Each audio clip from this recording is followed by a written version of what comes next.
Welcome back to another episode of Card Talk, a podcast where we spend just a little bit of time talking about cards from Lord of the Rings, the card game. I'm your host, Dave Walsh. And I'm Grant Thompson, just along for the ride. And while we dig a little too deeply into the core set here, probably, let's talk a little bit about how you out there can get a load of us at Card Talk. We do have the audio feed and the video feed on YouTube. If you're listening to this on audio and you want to see the cards that we talk about, you can join us over on the video feed in YouTube. And if you're watching us on video and you want to be able to take us with you easily, you can just look us up on whatever podcast player you have. And there we are. We also have a blog, so if you want to read this and you don't want to listen to my voice or Grant's voice or Ted's voice, you can just read about it in your own voice in your head. You can go do that over at cardtalk2018.com. Micah, also, for what that's worth, he has a second breakfast where he plays the game on a live feed every couple of weeks, every other Sunday, I think. And we'll make sure that that's good. That's on our YouTube channel. And then, if you want to support us, you can check out our Patreon, patreon.com/cardtalk2018. And then if you want to email us, all of that stuff is over there. You can just check it out right there. So, let's see, cardtalk2018@gmail.com is our email address. So, yeah, well, Grant, after saying all of that, what card do we have going on today? I'm calling for aid. Where's me horn? Wait, that's a separate. Yeah, I was gonna say. Well, that's a separate card. Send for aid. That's a side quest. Yeah, timely aid. That's a different card too. I'm calling for aid with the aid of the Horn of Gondor, the one-cost tactics attachment from the core set. To a hero restricted. Response after a character leaves play, add one resource to the attack hero's pool. Oh wait, no. The game developers has FAQ'd it. It is no longer when a character leaves play, but when a character is destroyed. So to clarify, right? What's the difference between leaves play and destroyed, Grant? Right, when a character leaves play, it's like what Gandalf when you use sneak attack, or when the Sylvans return to the hand via one of their many effects, like Elven King or Tree People, or one of the other many numerous effects, or when you have Rohan that say discard Westfold Lancer to deal 2 damage to an enemy after you quest successfully, or whatever the effect is. I can't remember off the top of my head. Right. So leaves play is a general term that describes any way that it's going to come from your play area back out of that play area. Leaves the play area, whereas destroyed is via combat. Right. Destroyed is specifically it receives more damage token than it has hit points. So or equal damage to it has. Right, yeah, equal or more damage, right? So, and that was a nerf that happened because of our pal C-Stan, right?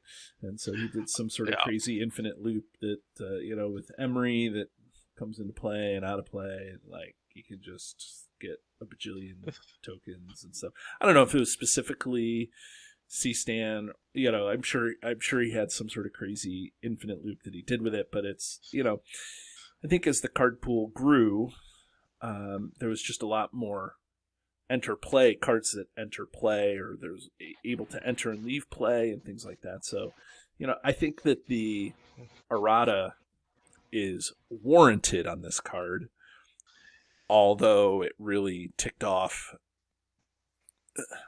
some of the super veteran players who've been around since the beginning of the game or very soon at the beginning of the game. Isn't that right, Mr. Thompson?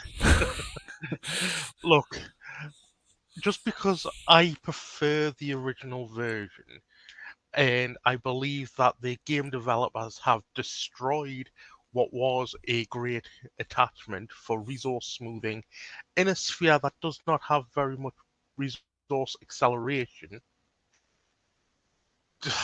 I can't even go there. It hurts too much. Right.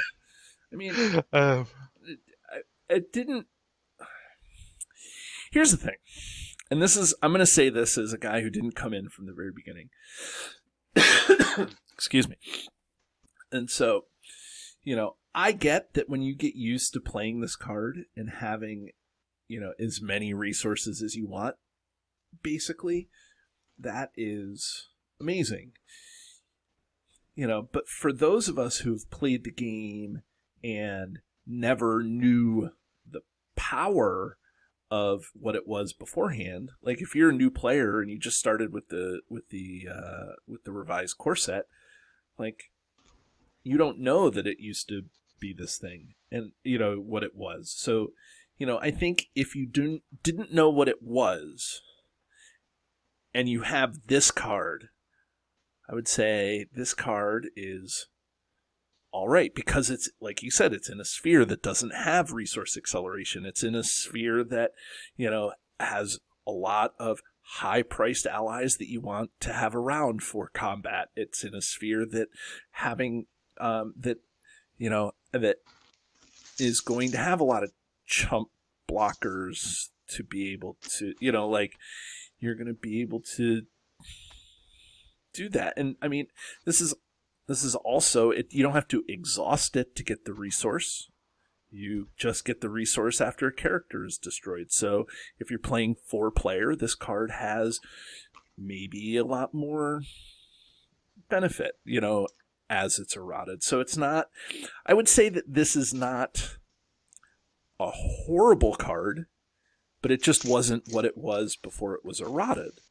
So I think that this card, while I don't play it because I'm playing solo and tactics is hard to play solo, and there's also way better resource acceleration when you're playing solo, like Steward of Gondor and, I don't know, just Steward of Gondor, it's a little bit, but I don't think that this is a horrible resource accelerator. I just think that people are bitter that it wasn't what it was when it was first released. Okay.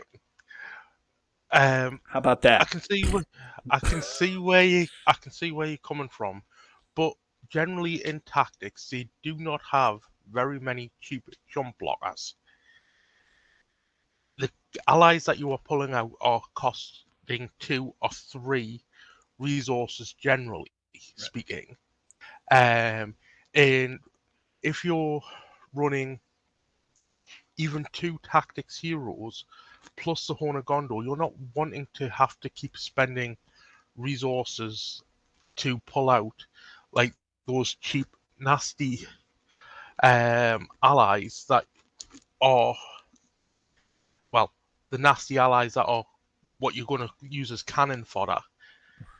Chump blocking, you're wanting to save up for allies like Legolas or Yarzan or Bjorn, Giant Bear, stuff that are going to keep around for combat or for whatever other reason that you're needing them for. Battle questing or siege questing, whatever it is. Yes, I believe it has more value in multiplayer, but again, you're the tactics player. How many of your general focus as generally as a combat player, which was what tactics is generally focused on, you're the one that's engaging more of the enemies. So even then, how many allies is going to leave play? I mean, I don't play this card because of the fact that when I build a deck, I don't build a deck to lose allies, especially in a sphere where allies are generally quite expensive. Yeah, I get that, but you also don't have to play it on your tactics hero. You know, if you're playing, No, you don't. you could play it across the table. I think. Let me throw this out there for you.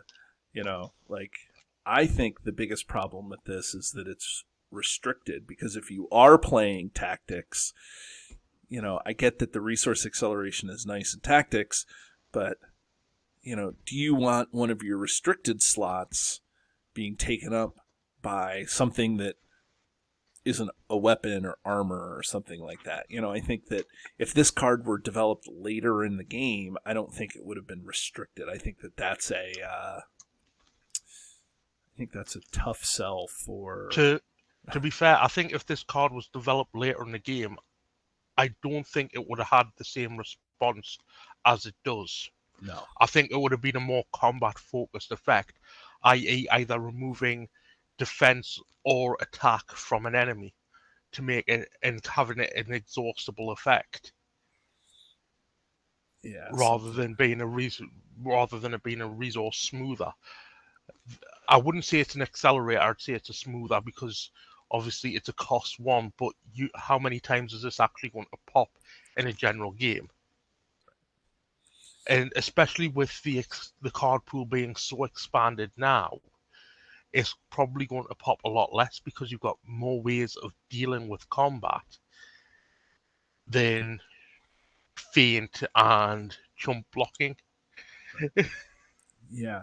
I mean, so I think that this card is okay. Like I said, I think at higher player counts it shines a little more, because you're probably likely to, you know, like this, you don't need to exhaust. So, you know, anytime a character gets destroyed, you can just get the resource. So I think that that's good. But I think also, and I forgot, my train of thought just got derailed here.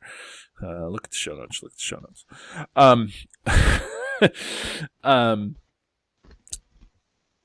But I think also, you know, how many cards are there in the card pool that are just like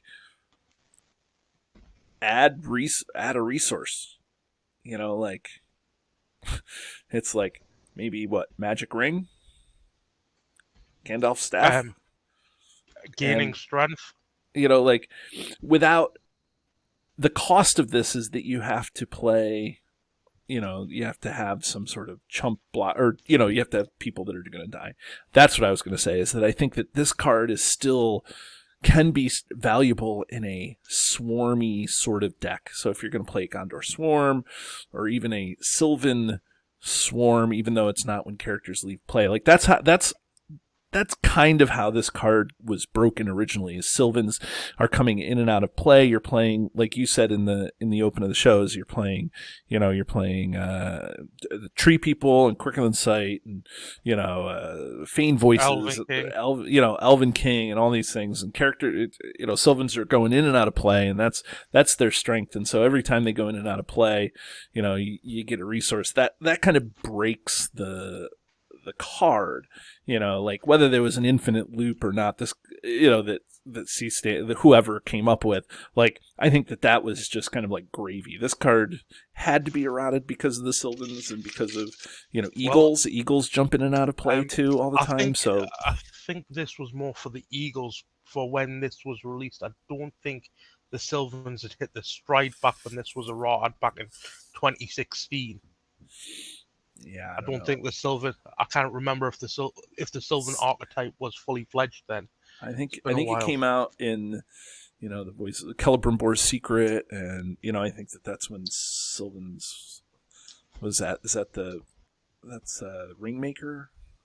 Yeah, I can't remember when that came out. That's when the Sylvans were starting to get fleshed out. So, anyways. Yeah, but the errata came in the 26th of January 2016 was the errata for this, and I think it was more to do with the Eagles than it was to do with the Elves.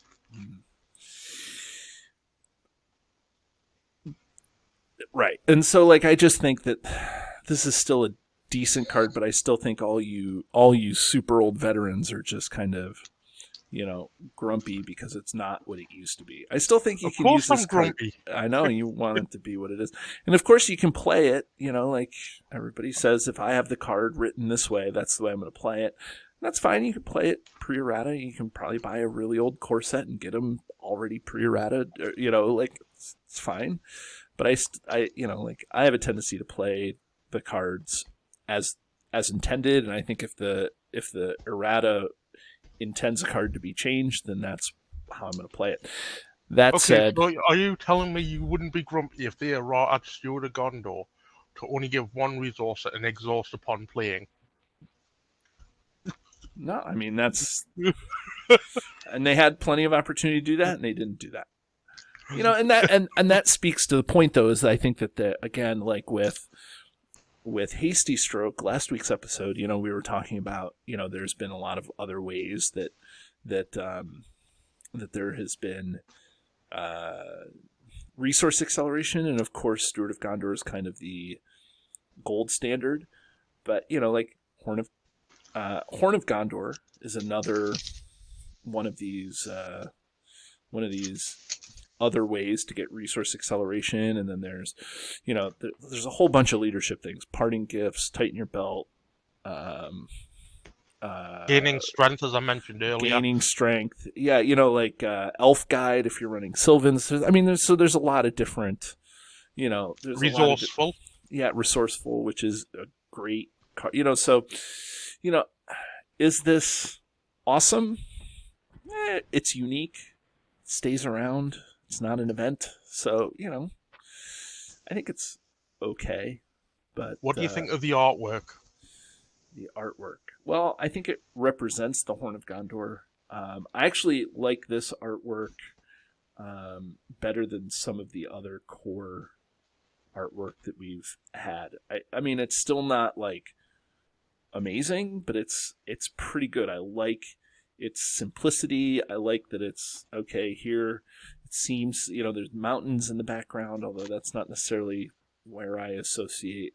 I associate the Horn of Gondor being blown on, on Amon Law, the fight that killed Boromir. Yeah. But, it's not to say that this wasn't blown in a forest somewhere or a field somewhere with a mountain in the background. But, but I like this artwork. I've always been impressed by this artwork. In the book, didn't Boromir blow it as they left Rivendell? He did. Yep, that's true. So this could be them leaving Rivendell in the forest, where there's mountains going around the back of the valley that Rivendell sits in. Right. So it could be taken from that aspect of where he blew it. Right. Could be.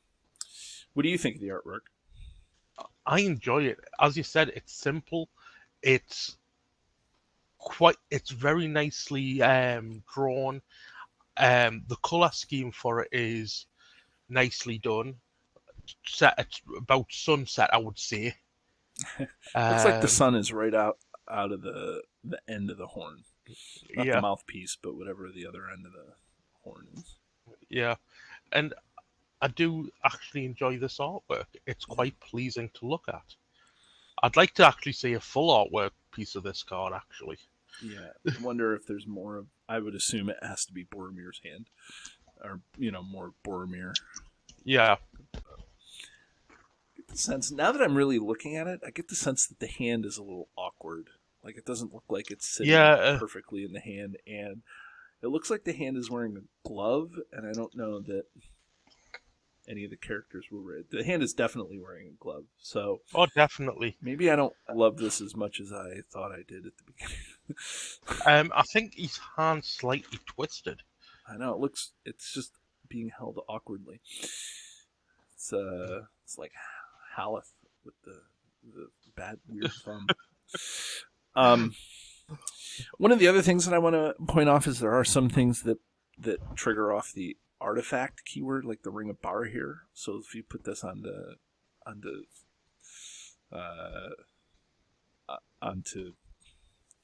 Aragorn, and Aragorn has the Ring of Barahir, he gets an extra hit point because of the Horn of Gondor. But I don't know if that anybody's putting the Horn of Gondor in a deck because of the Ring of Barahir. Yep. But it also helps you fulfill your 3 Hunters contract, but this kind of seems anti the 3 Hunters contract unless you're playing multiplayer and somebody's playing with a swarm chumpy deck. Yeah, because you're not going to have any characters that you Although I will say this works quite well with dwarfs. Oh yeah. Yep. Yeah, and I think that the Gondor swarm. So I think that there's still places for this. Should we ring this? Maybe that's the thing to do. Yeah, I think we need to ring this. Okay, so for anybody who doesn't know, maybe new to the show or may have forgotten, we have a highly arbitrary yet scientific system where we rank a card on a scale from 1 to 10, where 1 is the one card to rule them all, and 10 is the card that we throw back into the fiery chasm from whence it was made. Grant, go ahead. Lay it on me. What's your Horn of Gondor? I'm ringing it a 7. A 6-7? No, just a 7. Oh, okay. There must have been a little skip in the audio. I thought that you said 6. No, 7. It's definitely not what it was. If it was how it used to be, I'd probably ring it about a 4. But as it is now, yes, there's some value in multiplayer. Is it a card that I ever look at when I'm playing multiplayer? Generally not, because there's other more beneficial ways. It's a restricted attachment that I bypass even when playing 3 Hunters, because there's something better that I can put in. Warrior Sword, Raiment of War, just to name a couple. Yeah. And I mean, here's the thing also, and I was thinking about this, is that another thing that probably limited its use at the beginning is there was only one of these in the original core decks. They have since released the revised core set, which has 3 copies of everything. So all you new players, you're getting 3 copies of cards that we would, that us older players, we would buy multiple color sets for. And so, since there was only one of these in the original core set, I'm wondering if, it was just not. I mean, of course it was good, and players can see that it was good, and there's ways, there's proxies and stuff, but because there was only one, I bet you that there was some people that are like, well, there's only one of these, I don't think I'm going to play with it too much. I think that is a real life consideration about deck building. But that said, I think that, this card, as written now with its errata, I actually, however much I said it does have a place, I think it does have a place in the card pool, but it is limited. So I think, I agree with you that it's got to be a set. This card doesn't inspire me, which is funny because that's what the Horn of Gondor is supposed to do, is inspire people. But, this particular card does not necessarily inspire me to build decks or to use it. And playing solo, I hardly ever put the Horn of Gondor in a deck. It's just not something that I do. It just fills up deck space. It's not decent in solo play. Yeah, it's just... It used to be, because I remember running it in solo play. But but it could be. I mean, there's builds that you could use the Horn of Gondor. I mean, but it's not... You have to build for it to be your resource acceleration. And you could put it on somebody else's hero, or you could put it on a... it doesn't have to go on a tactics hero, and that's nice. It could go on any hero. But the fact that it's restricted and, it's, I don't know. So I agree with you. It's a 7, maybe an 8, but 7 probably. It's just not used very often, I don't think. And I don't use it hardly ever. So there you have it. He has one for you viewers. If you disagree with us, tell us why. Yeah, in the comments below. Put it down in the comments. Send us an email. Let's hear from you. So, yeah, let us know. So, well, there it is. Horn of Gondor. Everybody, that's it. Have a great day. Do you love the content? Here's what you can do to stay connected. Become a patron. The money collected through Patreon goes into keeping the lights on here at the podcast. We love our patrons, and you can join at many different levels. Visit patreon.com/cardtalk2018. You can subscribe to us, whether you're watching our YouTube channel or you're listening to us in your favorite podcatcher. Hit the subscribe button to get notifications of all our new episodes. Didn't know we were an audio podcast? Find us by searching Card Talk to get access to our 120 plus regular episodes. Didn't know we were a video channel? Find us by searching Card Talk LOTR LCG on YouTube. And there you can find not only our regular episodes, but you can find our bonus playthroughs and other content related to the game. Want to get a hold of Ted, Grant, or myself? Feel free to email the podcast at cardtalk2018@gmail.com.